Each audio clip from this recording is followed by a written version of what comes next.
อ้ายนี้ลืมน้องบ่ลงใจพะวงอยู่ทุกเวลาหูตัวดีว่าน้องนั้นสั่ง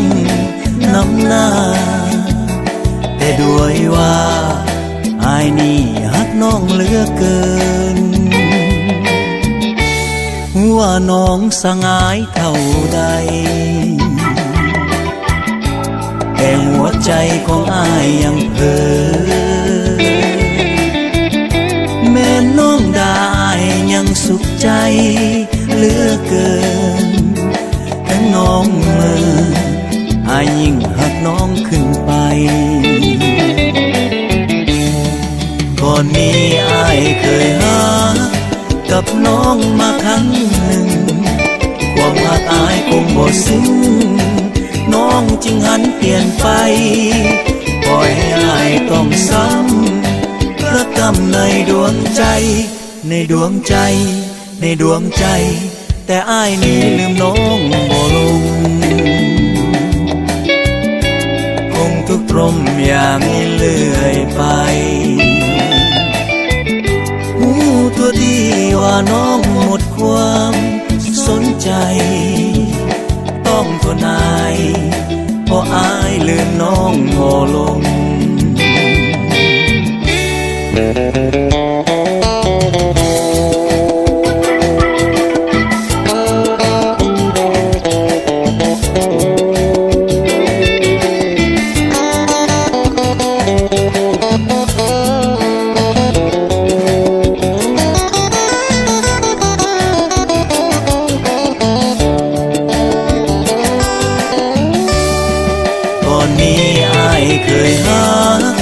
กับน้องมาครั้งหนึ่งความหักอ้ายคงบ่ซึ้งน้องจึงหันเปลี่ยนไปปล่อยให้อ้ายต้องซ้ำระกำในดวงใจในดวงใจในดวงใจแต่อ้ายนี้ลืมน้องบ่ลงคงทุกข์ทรมอย่างนี้เลื่อยไปดีว่าน้องหมดความสนใจต้องทนอายเพราะอายลืมน้องบ่ลงลาลาลาลาลาลาลาลาลาลาลาลาลาลาลา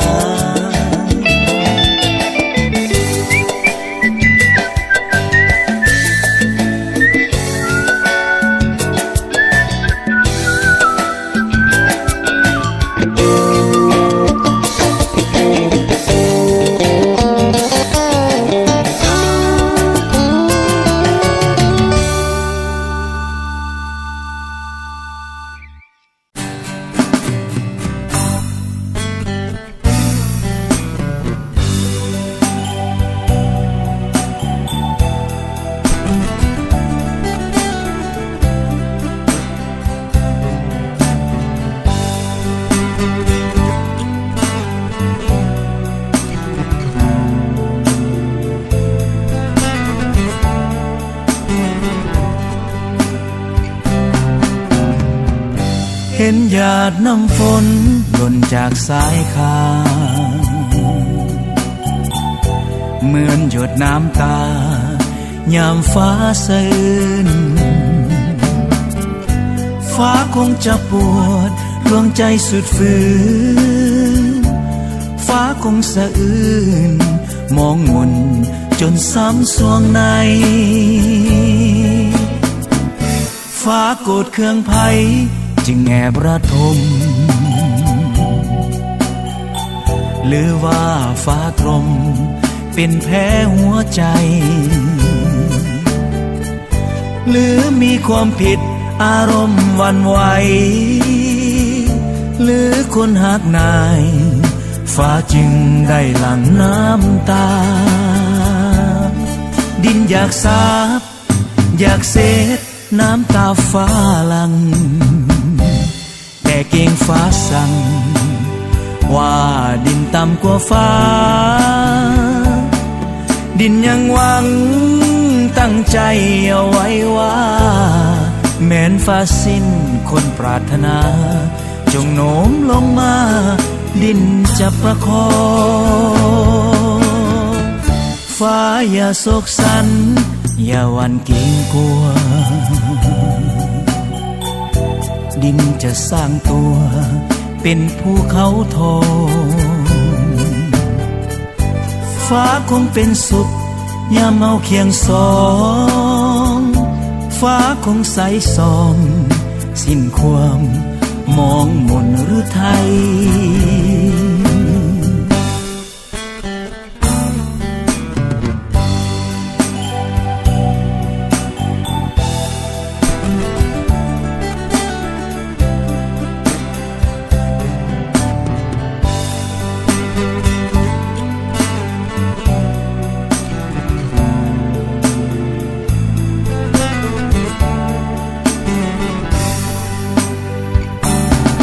ดินอยากสาบอยากเสดน้ำตาฟ้าหลังแต่เก่งฟ้าสั่ง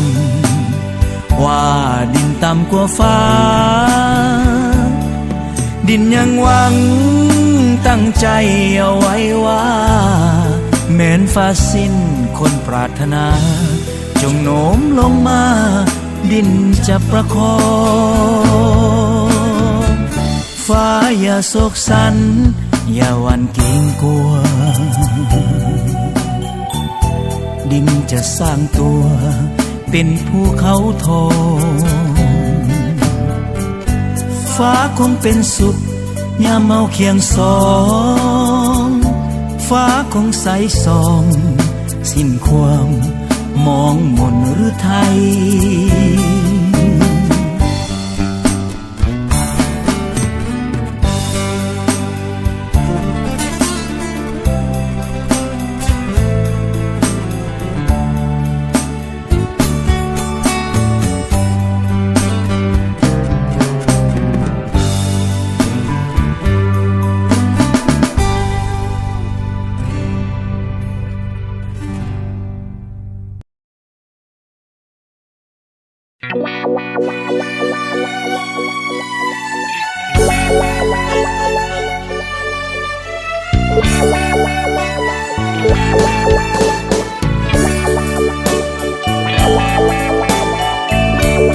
ถึงแม้นตัดหักก็อย่าเกลียดกันถึงตัดสัมพันธ์ขออย่าแหนงนายให้ความเป็นมิตรสนิทแน่นให้ความลึงแกงต่อกันไว้เพราะยังได้อยู่โลกเดียวกันถึงแม้นตัดหักก็อย่าประนามขออย่าได้ทำให้ใจข้าวัน อย่างเป็นมิตรกันดีกว่าคืนมัวเครื่องกูดต่อกันนั้นคงตรมโศกสันตลอดไปบางทีวันหนึ่งเข้าใจกันวันหนึ่งเกิดสงสารวันนั้นคงอายคิดจะหักคืนคงเก่งใจแนงสู้เป็นมิตรต่อกันไว้ดีกว่าจะเกลียดกันสูญสิ้นความหักก็อย่าใจดำขออย่าสร้างกรรมไว้เป็นหอยดางปล่อยความเจ็บแค้นให้สิ้นสุดหัวใจจงหยุดอย่าเมินมางแม้นสีภาคยังอย่าเกลียดกัน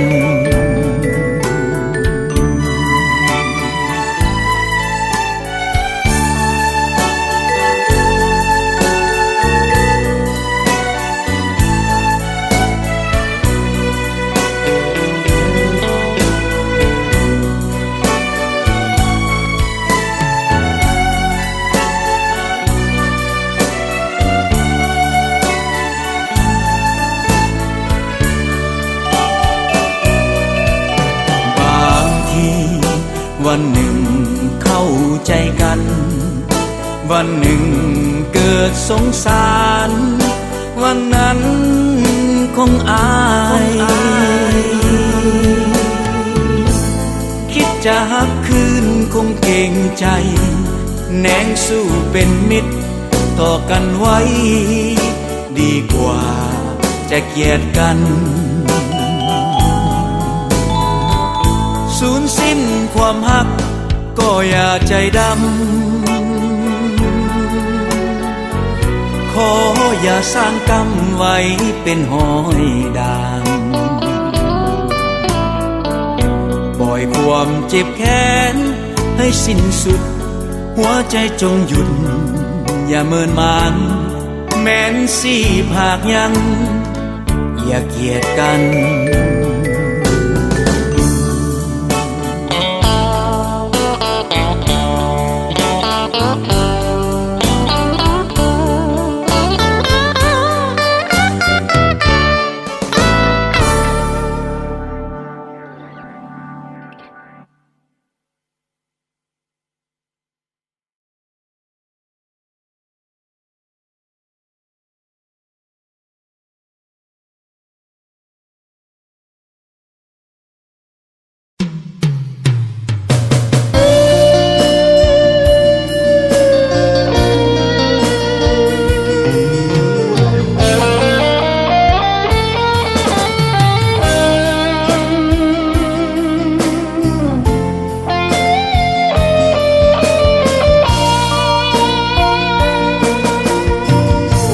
พิเศษปานใดหัวใจผู้หญิงน้องลืมทุกสิ่งเสียแล้วหรือนั้นลืมทั้งวาจาที่ให้ต่อกันลืมความสัมพันธ์ลืมกันแล้วหรือดวงใจพิเศษปานใดหัวใจเจ้านั้นตัดหักสะบันบ่เหลือเยื่อใยปล่อยอายตรมระทมเดียวดายความหวังมาลายลืมกายลืมใจโศกตรมหลายปีที่ผ่านไปนั้นเหมือนเป็นความฝันระทมหลงหักหลงคอยปล่อยให้คืนคมหลงหวังซื่นสมหักแท้จากใจพิเศษปานใดหัวใจเจ้านี้ศาสนาถ้ามีขอพบน้องใหม่ศาสตร์นี้มีกรรมต้องจำจากไกลพายเป็นสายใจสื่อเกินไป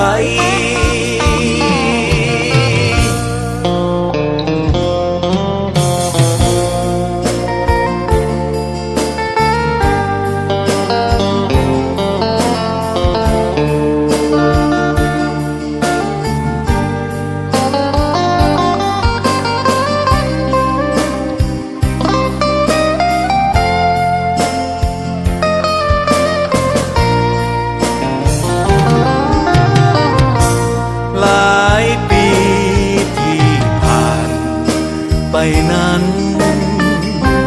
เหมือนเป็นความฝันระทมหลงหักหลงคอยปล่อยให้คืนคมหลงหวังซื่นสมหักแท้จากใจพิเศษปานใดหัวใจเจ้านี้ศาสนาถ้ามีขอพบน้องใหม่ศาสตร์นี้มีกรรมต้องจำจากไกลพายเป็นส เป็นสายใจสื่อเกินไป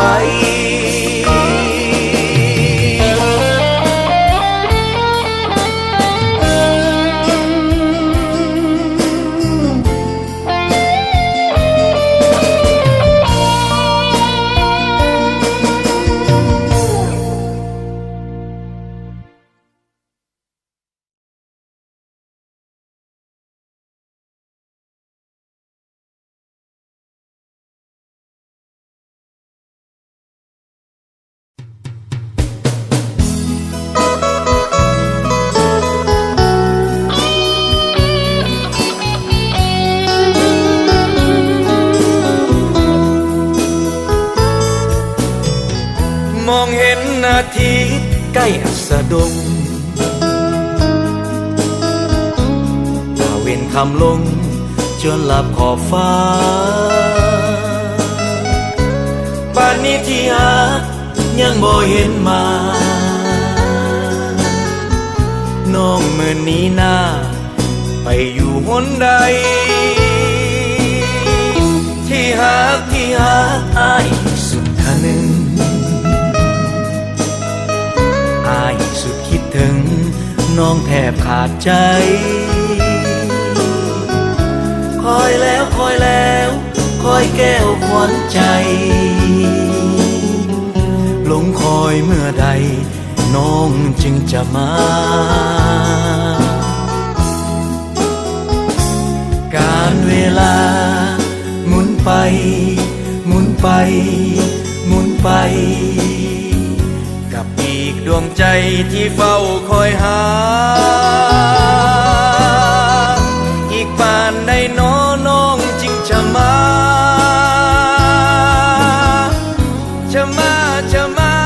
หับควรทวงใจที่หักอ้ายสุดห่วงหาอย่าทรมานอ้ายเลยแก้วใจ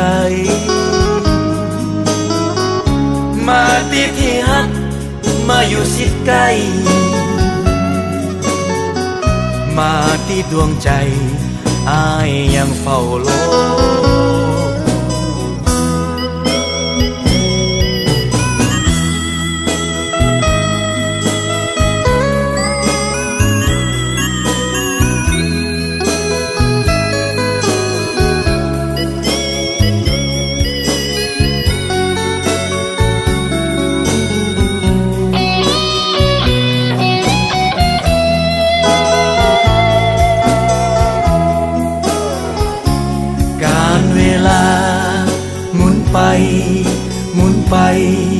หมุนไป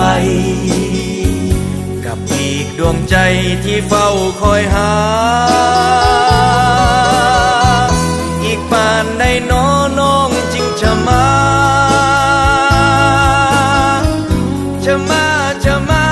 หับควรทวงใจที่หักอ้ายสุดห่วงหาทรมานอ้ายเลยแก้วใจมาติดที่หักมาอยู่สิใกล้มาที่ดวงใจอ้ายยังเฝ้าโล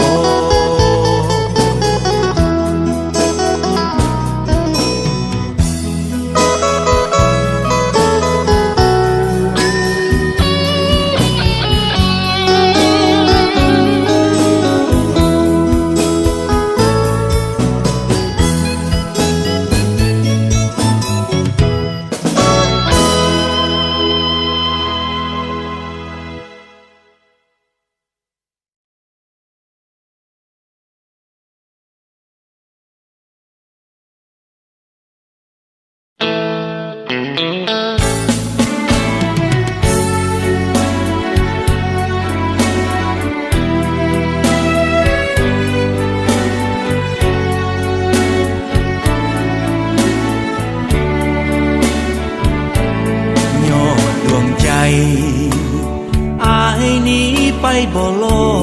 ดเพื่อฮักอ้ายมาจอดบ้านน้องนี่เอง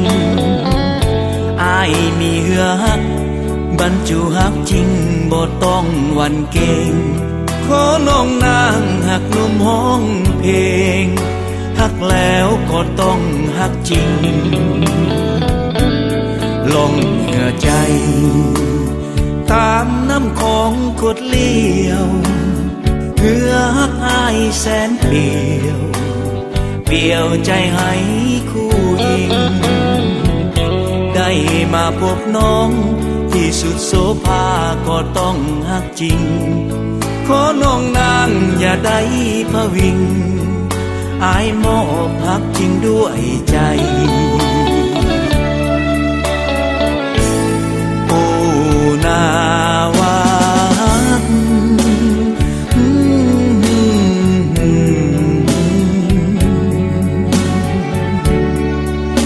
มีน้องเป็นท่าจอดไว้เพื่อเทียบใจน้องลอยล่องมาแต่ไกล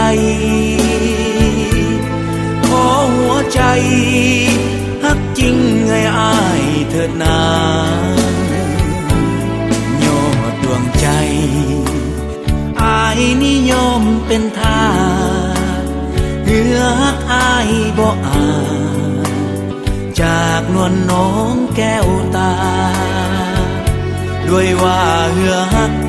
บรรจุฮักเต็มจนล้นอุราย่านเหลือเกินย่านเจ้าของท่า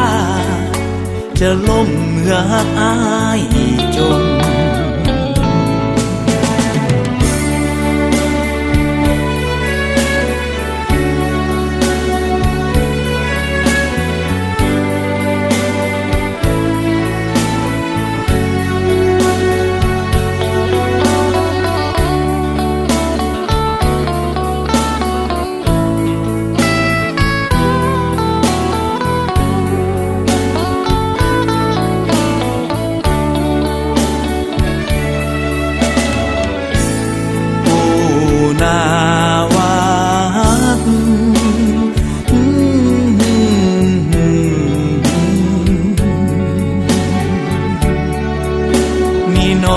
เป็นท่าจอดไว้เพื่อเทียบใจน้องลอยล่องมาแต่ไกลขอหัวใจฮักจริงให้อายเถิดนายอดดวงใจอายนิยมเป็นท่าเหือฮักอายบ่อาจากนวลน้องแก้วตาด้วยว่าเหือฮักบรรจุฮักเต็มจนล้นอุราย่านเหลือเกินย่านเจ้าของท่าจะล้มเหือฮักอายจม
จะคิดฝัน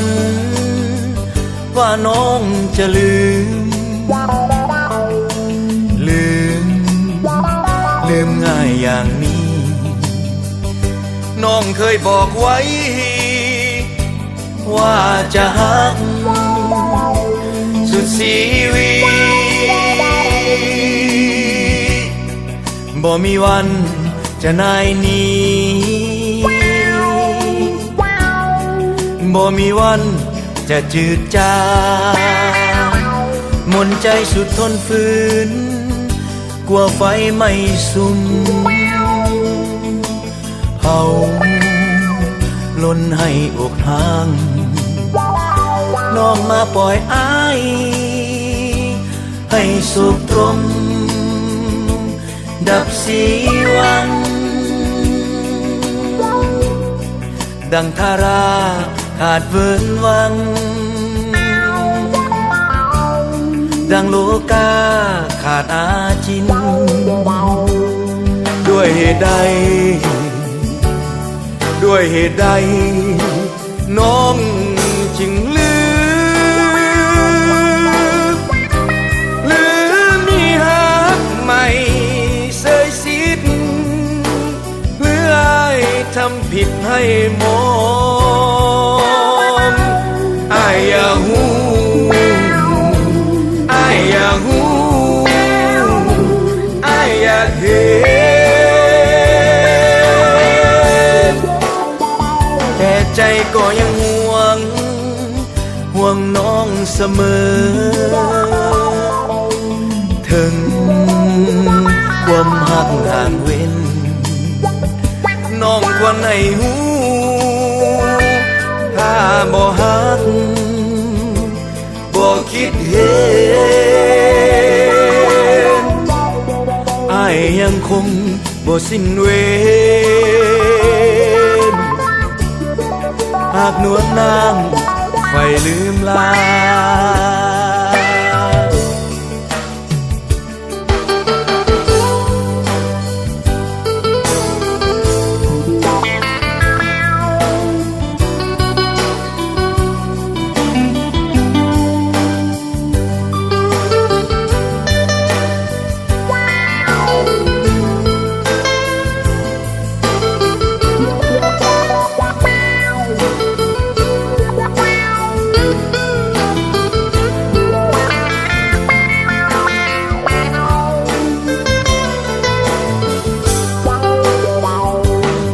ด้วยเหตุใด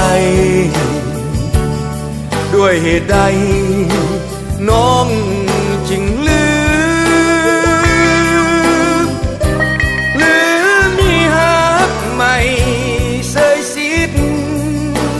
หรืออายทำผิดให้มองอายอย่าหูอายอย่าหูอายอยากเห็นใจก็ยังห่วงน้องเสมอถึงความหักห่างเว้นน้องควรให้หูถ้าบ่หักบ่คิดเห็นอ้ายยังคงบ่สิ้นเวรหากนวลนางไฟลืมลา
ทีว่ามีอายอยู่โปรดเถิดยอดสูโปรดจงจางใจจงตัดความหักให้ห่างขีดสื่อของอายจากใจอย่าห่วงอะไรห่วงใยสัมพันธ์เมื่อเอาสองคนฝันคนละอย่างก็สุดใจหวังต้องห่างไกลกันอยู่ไปคงซ้ำระทมอื่นขมจนสั่วสีวันจะทรมานหัวใจให้ค่าแต่จงฟังเสียงของนายนี้ก่อนจะจากจรพากไปหายหน้าโปรดจงมองอายด้วยแววเมตตาถึงจะจากลาก็จงด้วยดีหากมีเมื่อใด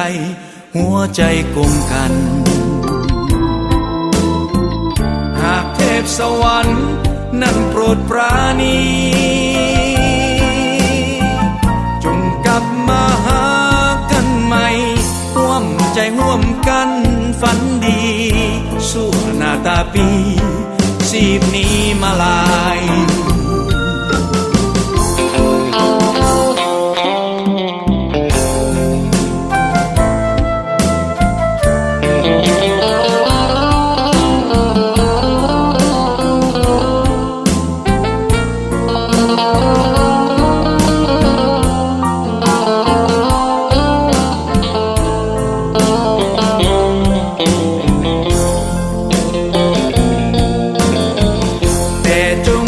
เสียงของนายนี้ก่อนจะจากจรพากไปหายหน้าโปรดจงมองอายด้วยแววเมตตาถึงจะจากลาก็จงด้วยดีหากมีเมื่อใดหัวใจกลมกันหากเทพสวรรค์นั่นโปรดปราณีจงกลับมาหากันใหม่ร่วมใจร่วมกันฝันดีสู้หน้าตาปีสีบนี้มาลาย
บังฟ้าหน้าผามืดมัวท้องฟ้าสลัวใจข้ามัวดังฟ้าน้ำฝนไหลหลังห่างก้นทาลาดังเส้นน้ำตาหลั่งมาจากหัวใจให้เพื่อนชีวิตสิทธิ์เคียงอุราน้อยวาสนาโศกสตาขีดไว้สู้เมื่อหน้านี้สุดกูฝากฟ้าไกล บ่าเวน หนใดทำไว้ตามสนองแสนเศร้าใจนักฮักเอ่ยเคยซื่นใจกลับมาสลายไปหัวใจจึงหม่นหมองคงเหลือเพียงพิมพ์ภาพเพียงเคียงคงก็กินใจมองระทมทุกนาทีคิดอยากจะตายเสียให้ผลกรรมนี้เว้นความซ้ำพ้นเวรกรรมที่มีแสนทนถูกยิงอาจยอดหญิงประณีอยากตายเสียทีอย่างนี้จากโลกา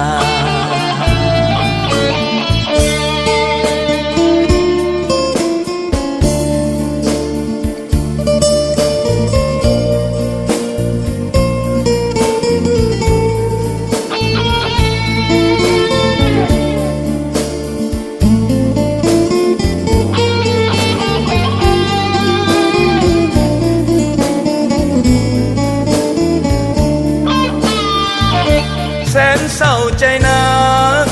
ฮักเอ่ยเคยซื่นใจกลับมาสลายไปหัวใจจึงหม่นหมองคงเหลือเพียงพิมพ์ภาพเพียงเคียงคงก็กินใจมองระทมทุกนาทีคิดอยากจะตายเสียให้ผลกรรมนี้เว้นความซ้ำพ้นเวรกรรมที่มี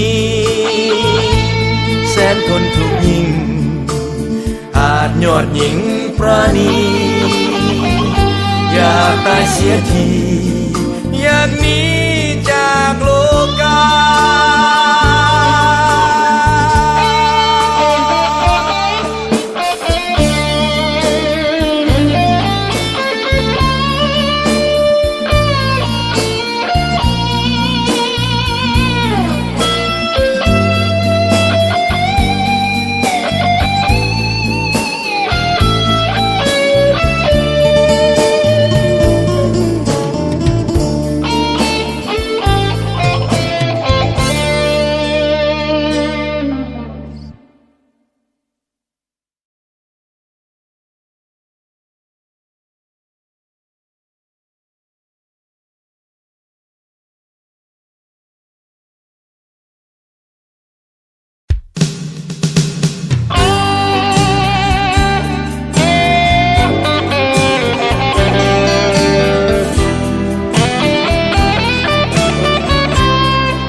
น้อยเดียวเจ้าอย่าใจดำแก้มคงบ่ซ้ำหรือมีบาดแผลพอฮักน้องจริงไหมป้องน้องแน่จูบจากใจแท้เจ้าอย่าน้อยใจจูบเพียงน้อยเดียวเจ้าอย่าขัดขวางฮักน้องล้นสวงอายทนบ่ไหวให้ขอสาบานายยังทำได้ขออยู่ภายใต้บังคับบัญชาเพราะน้องน่าฮักและน่าถนอมอายจึงจำยอมให้น้องเข็นค่าแห่งสวัสดน้องบาดในตาโน้มน้าวอุราอ้ายให้ไว้วัน พียงน้อยเดียวเจ้าอย่าพักใส น้องท่วมใจน้องจงสงสารจูบน้องมาจำไว้แทนคำมั่นขอจูบจอมขวัญตอบฮักอายที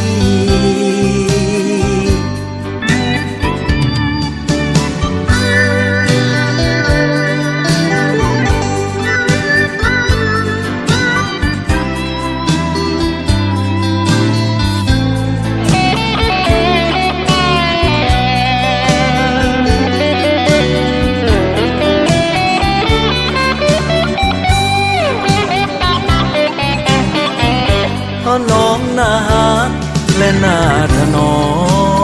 มอายจึงจำยอมให้น้องเข็นค่าพอแห่งสวัสดน้องบาดในตาโน้มน้าวอุราอายให้ไว้วันจูบเพียงน้อยเดียวเจ้าอย่าพักใสฮักน้องท่วมใจ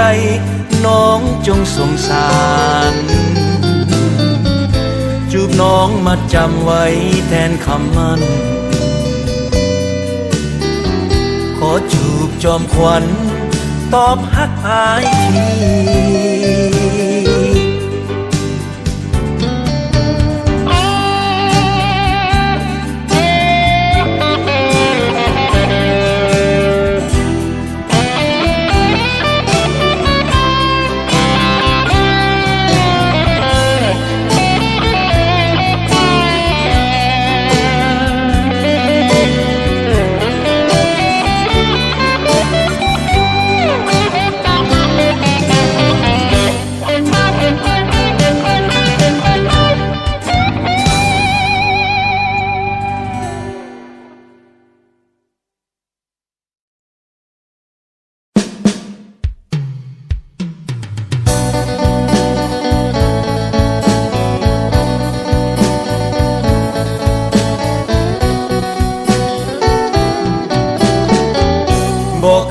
บอกเคยฮักไปเท่านางบอกเคยหาทางเหมือนมังเจ้าเลยอายยังฮักเดียวใจเดียวเหมือนเคยอย่าฟังคำเย้ยเอ่ยสินนินทาบอกเคยคิดลวงล้อกันบ่เคยเฮหันสาบานสัญญาอ้ายเพียรไว้วอนอยู่ทุกเวลาอยากให้ดินฟ้าช่วยเป็นพยานยังฮักน้องอยู่ถึงยอดสู้อยู่ทุกคืนวันอยากให้เป็นจริงเหมือนดังความฝันอยากให้วิมานโบราณสมปองบอกเคยหลงตัวหลงใจบอกเคยคิดไปนี้ไกลเนื้อทองอายยังซื่อตรงบ่หลงลืมน้องอยากเป็นเจ้าของอยากครองคู่นาง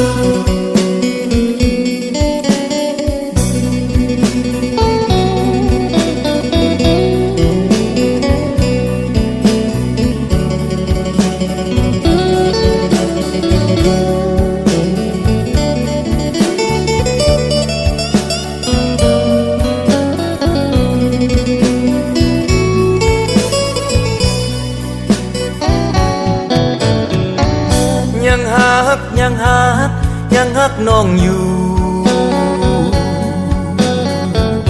คิดถึงยอดสู้ อยู่ทุกคืนวัน อยากให้เป็นจริงเหมือนดังความฝัน อยากให้วิมานโอรานสมปองบอกเคยหลงตัวหลงใจบอกเคยคิดไปหนีไกลเนื้อทองอายยังซื่อตรงบ่หลงลืมน้อง อยากเป็นเจ้าของอยากครองคู่นางอยากเป็นเจ้าของอยากครองคู่น้อง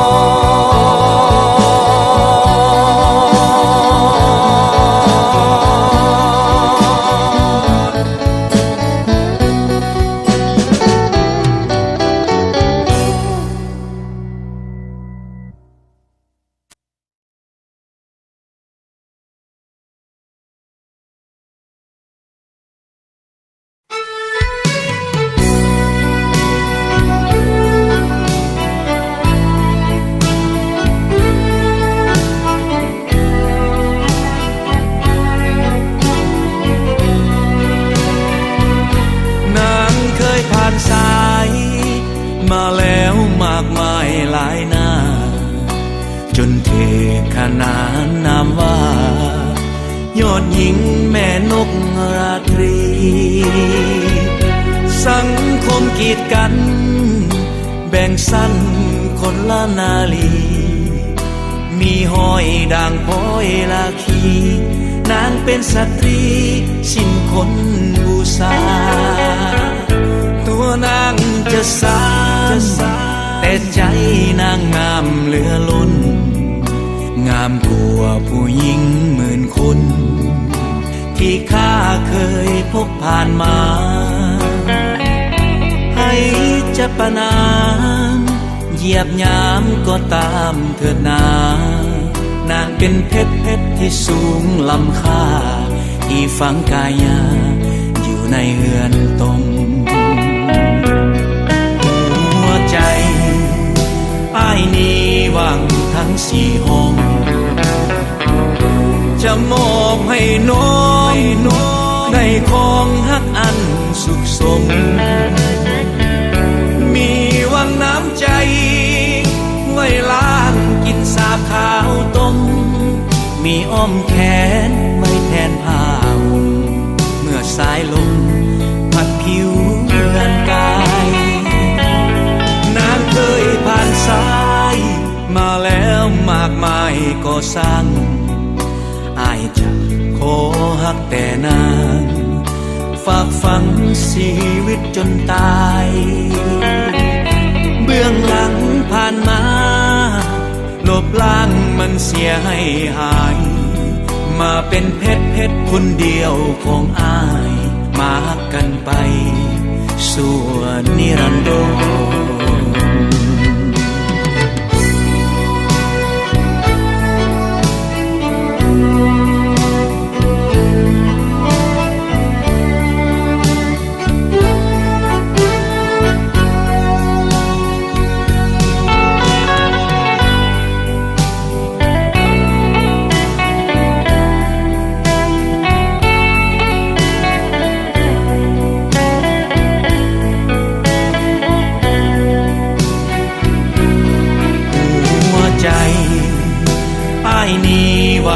ทั้งสี่ห้องจะมอบให้น้องได้ของฮักอันสุขสมมีวังน้ำใจไว้ล้างกินสาบขาวต้มมีอ้อมแขนไว้แทนผ้าเมื่อสายลมพัดผิวเรือนกายนางเคยผ่านสายมาแล้วมากมายก็สร้างอายจะขอฮักแต่นางฝากฝังชีวิตจนตายเบื้องหลังผ่านมาลบล้างมัน มันเสียให้หายมาเป็นเพชรคนเดียวของอายมาฮักกันไปสู่นิรันด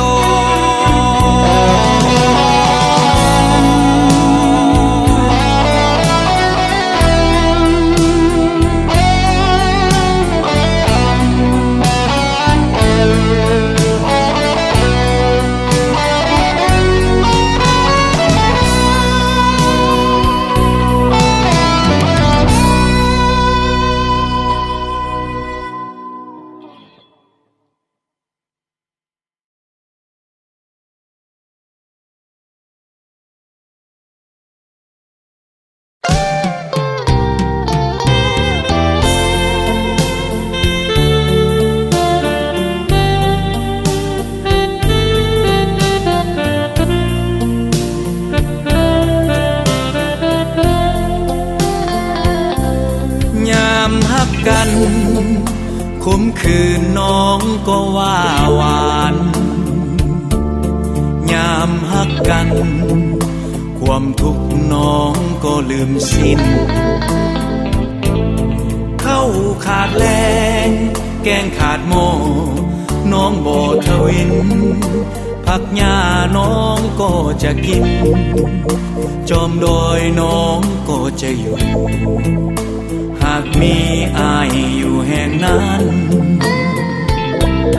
ยามฮักกันแสนฮักปานจะคืนกินถึงแผ่นดิน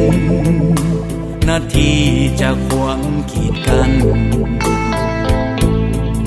อุปสรรคจะมีเป็นห้อยเป็นพันผู้ใหญ่จะคอยหักหานน้องก็บ่ขอเป็นอื่น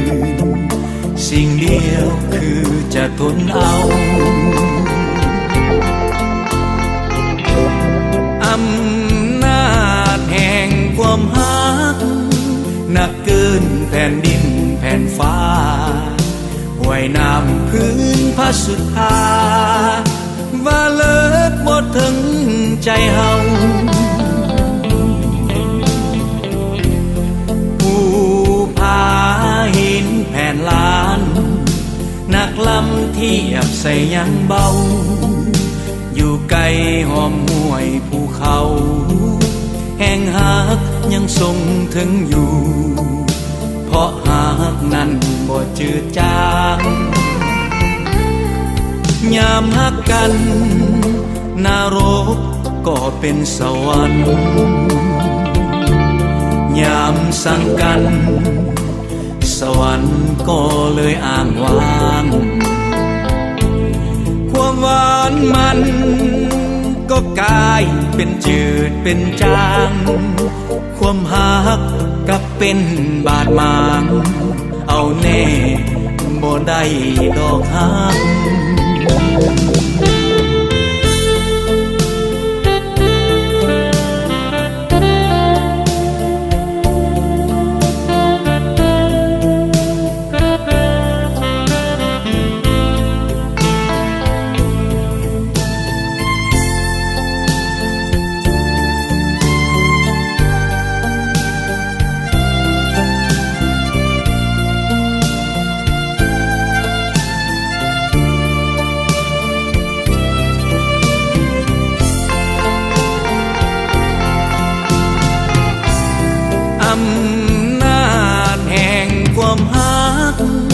หนักเกินแผ่นดินแผ่นฟ้าไว้น้ำพื้นพระสุธาว่าเลิศหมดถึงใจเฮาผู้พาหินแผ่นล้านนักลำเทียบใส่ยังเบาอยู่ไกลหอมห้วยภูเขาแห่งหักยังทรงถึงอยู่เพราะหักนั้นบ่จืดจางยามหักกันนรกก็เป็นสวรรค์ยามสั่งกันสวรรค์ก็เลยอ้างว้างความหวา านมันก็กลายเป็นจืดเป็นจางความหักกับเป็นบาดหมางเอาแน่บ่ได้ดอกหัก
วันอำลา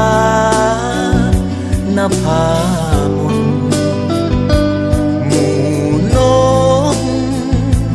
กวกเวียนวนคืนสู่หางนอนดวงจันทร์ก็หมุนมาใหม่อยู่ใส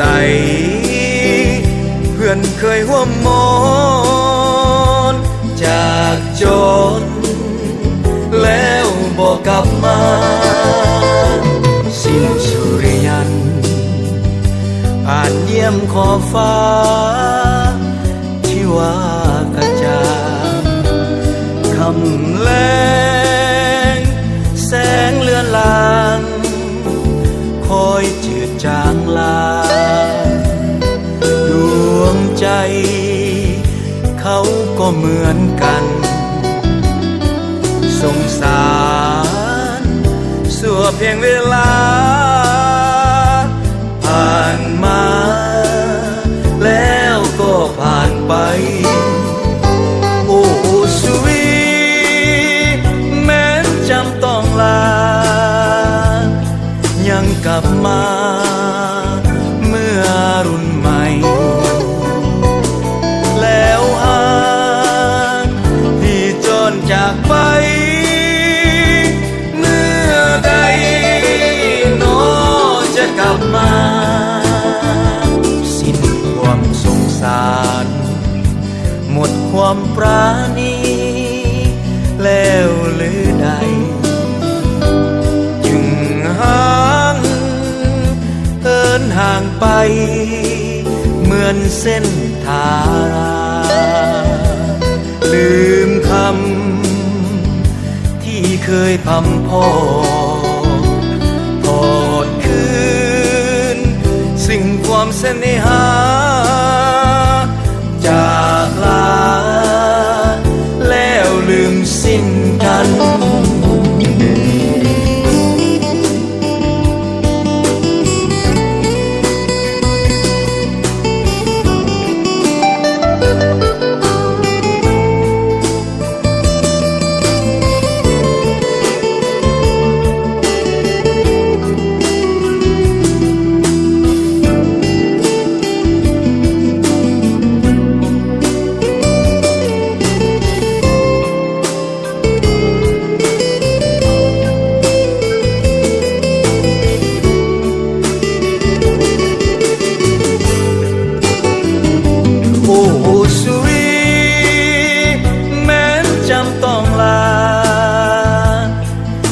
กลับมาเมื่อรุ่นใหม่แล้วหากที่จนจากไปเมื่อใดน้อจะกลับมาสิ้นความสงสารหมดความปราณีแล้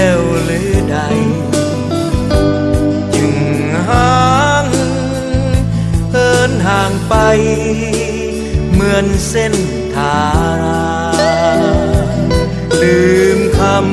ำที่เคยพำพ่อทอดคืนสิ่งความเสน่หาจากลาแล้วลืมสิ้นกัน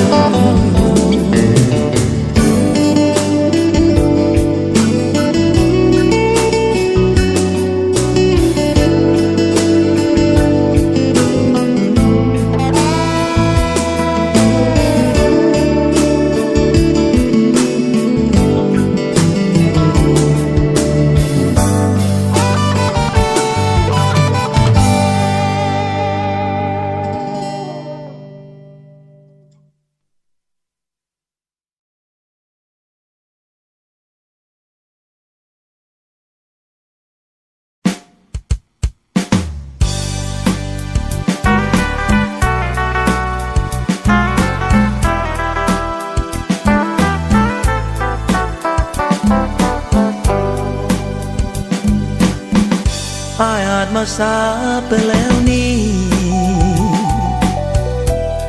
หรือดีน้องคงบ่ว่างพอ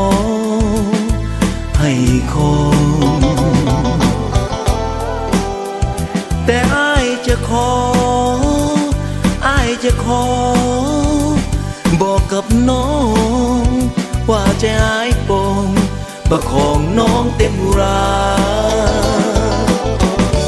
น้องอาจบ่เลี้ยวกว่ามาไกลสันใดอายยังจะต้องหวังบ่ลาขอเพียงแต่น้องเปิดอุราให้คำสัญญาว่าจะหักอายเหมือนกันแม้ดวงใจจะต้องเกิดความไว้วันสั่นสะท้านอายก็คงยอมทนด้วยใจแสนกันทุกคืนวันแสนเปียว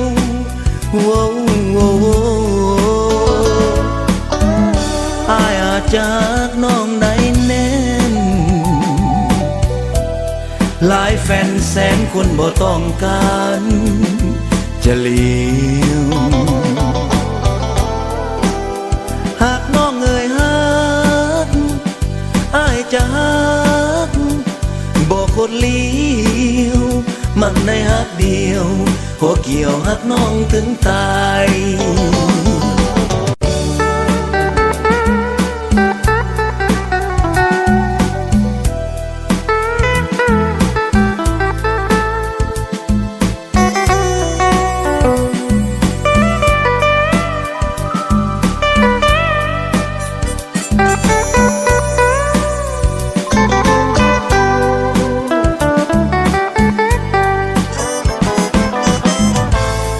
ดวงใจจะต้องเกิดความไว้วันสั่นสะท้านอายก็คงยอมทนด้วยใจแสนกันทุกคืนวันแสนเปียว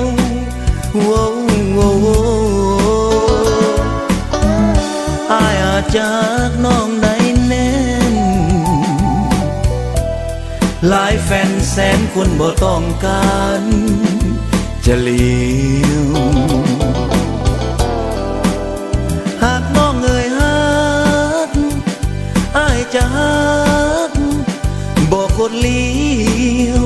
มันในฮักเดียวหัวเกี่ยวฮักน้องถึงตาย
โยกอายเลย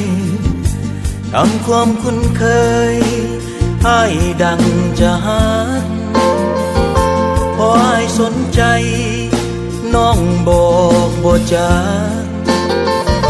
ความฮักเอ่ยความฮักนานจริงหรือเพียงฮักเล่น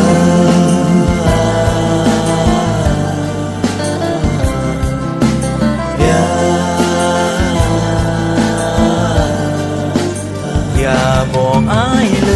ยว่าใจน้องยังฮักอายสุดดินยังคงฮักเดียวได้อยู่บ่สิ้นโอ้ฟ้าดินเมื่อ2 วันไผนั้นเคียงน้องไป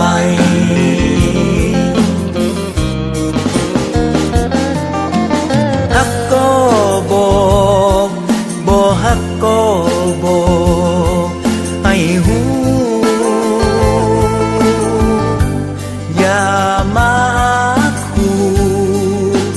ให้ใจอ้ายลงละอายอย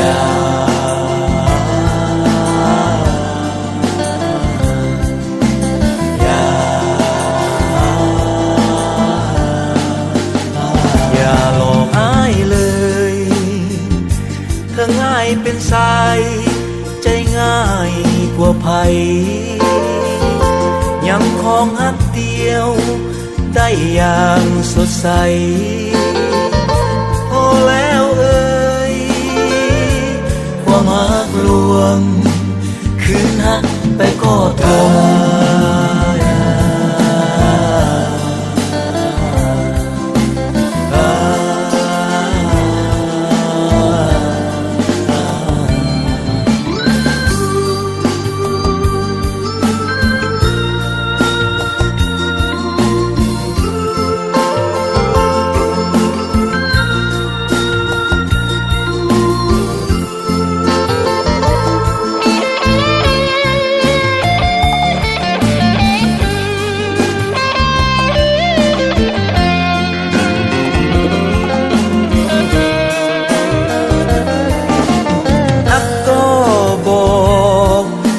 ฮักก็บอกให้หูอย่ามาคู่ให้ใจอ้ายลงละอาย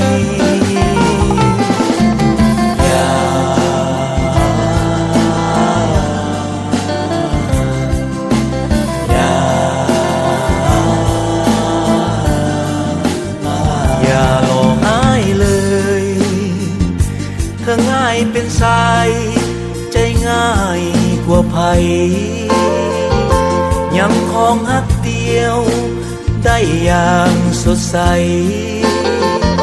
พอแล้วเอ่ย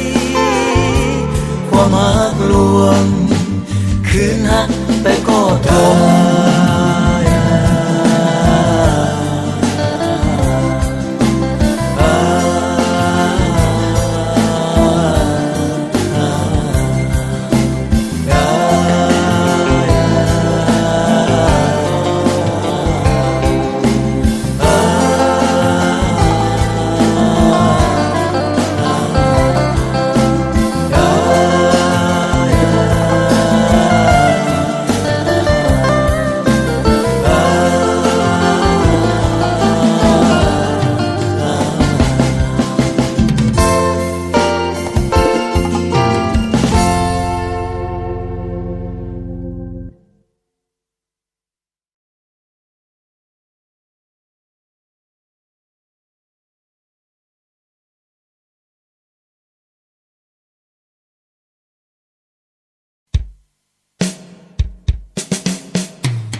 คือทุกสิ่ง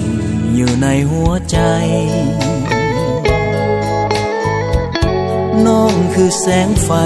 ช่วยส่องทางเดิน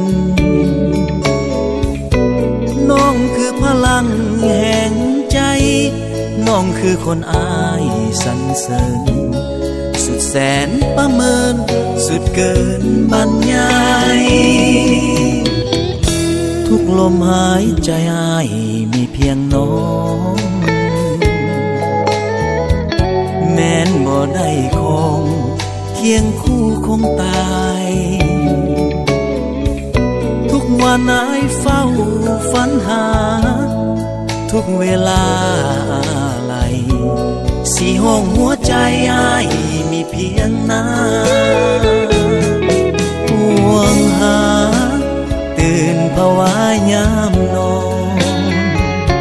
มันแสนอาวรณ์กอดแต่หมอนแทนนางอายเคยฮักยิ่งมาก่อนแต่ฮักงามงอนว่าจืดจางอายสุดจะหวังสุดปรารถนาน้องนั้นเป็นหนึ่งสุดที่เธอทูลเป็นสิ่งเกื้อกูลที่มีคุณค่าน้องคือนางหนึ่งในดวงใจน้องคือคนอายปรารถนาแสนนักอุตสาหาใสเทียมเท่า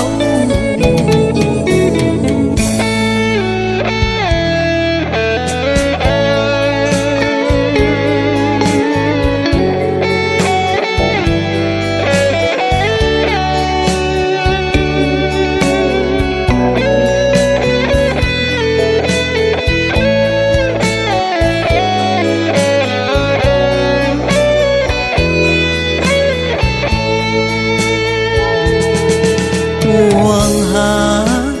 ตื่นภาวะยามนอน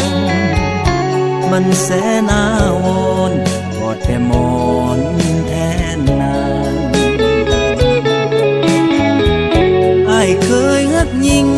มาก่อนแต่ฮักงามงอนว่าจืดจางอายสุดจะหวังสุดปรารถนาน้องนั้นเป็นหนึ่งสุดที่เธอทูลเป็นสิ่งเกื้อกูลที่มีคุณค่าน้องคือนางหนึ่งในดวงใจน้องคือคนอายปรารถนาแสนนักอุตสาหาใสเทียมเท่า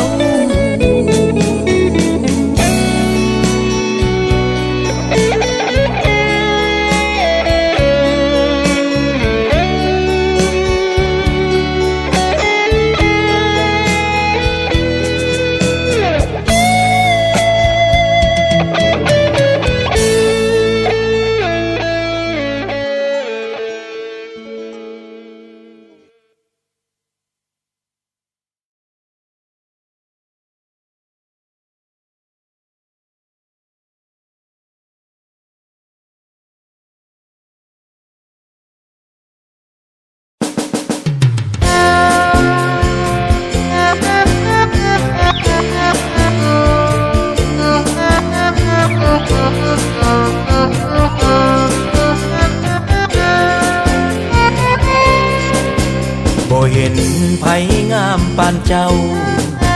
น้องสาวไผจองแล้วหรือยังอาจเดินเดียวขอเที่ยวห่วมทางจะคอยระวังกันภัยให้ดอกนาง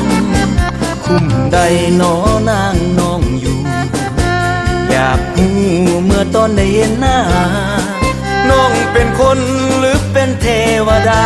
เมืองป่านนางฟ้าที่หลงมาเมืองคนติดตาติดอกติดใจจังแม่นงามหลายเบิ่งไปโดนอยากเป็นเจ้าของเจ้าเดนามนโปรดรับสายจนเหมือนคนเป็นท่าแห่งใจน้องสาวเลี้ยวมาพี่แด อย่าแลไปหาผู้อื่นหลายน้องสิไปหรือมาทางใดอย่าลืมบอกอายจะได้เป็นมือปืน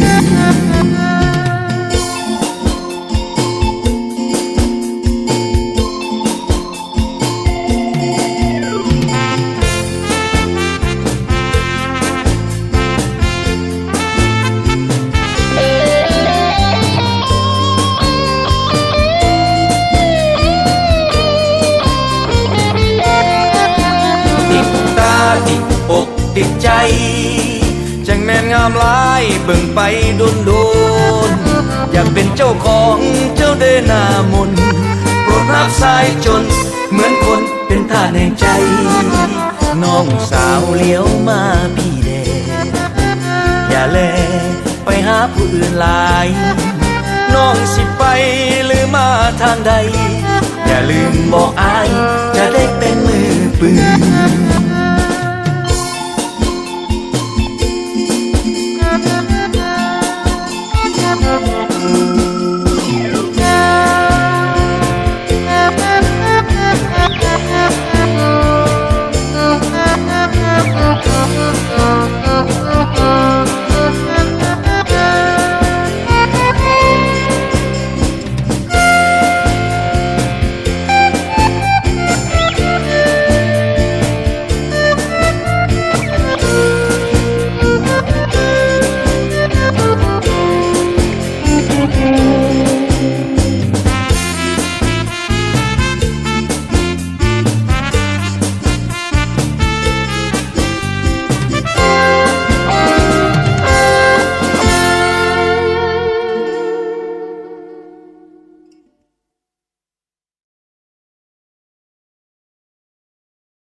จนละติน้องจึงเหมือนน้องจึงเหมือนอายขาดอายเขินเงินทองของใส่เงินทองของใส่อายขาดทุกอย่างจะคอยเอาใจน้องจึงเปลี่ยนใจหันไปเป็นของคนอื่นอายบุญบ่ถึงด้อยกว่านางด้อยกว่านางน้องจึงเหมือนมานหนทางหวานซื่อหนทางหวานซื่อได้ไม่สั้นบ่ก็ผิดคิดฝืนหาว่ามึนทึนล่วงเกินผิดพี่ขอนำเขาคงร่ำรวยมั่งคั่งเศรษฐีมาหลงเจ้านี้เทพีคนงามอ้ายต่ำทั้งสัตว์ทรัพย์สินเงินคำต้องทนระกรรมเหมือนคนสิ้นหวังน้องลืมละติคืนสุขสันต์คืนสุขสันต์ต้นขามคืนนั้นแสงจันทร์กระจ่างแสงจันทร์กระจ่างอ้ายกอดอ้ายจูลูบไหลนวลนางไผคำควรค้างบ่ลืมสัญญา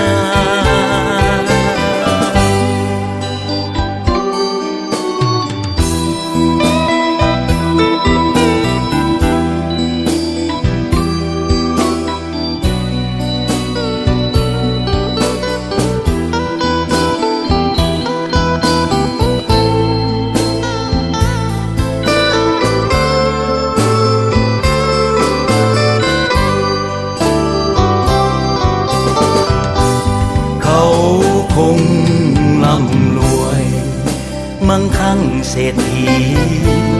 มาหลงเจ้านี้เทพีคนงามอ้ายต่ำทั้งสัตว์ทรัพย์สินเงินคำต้องทนระกำเหมือนคน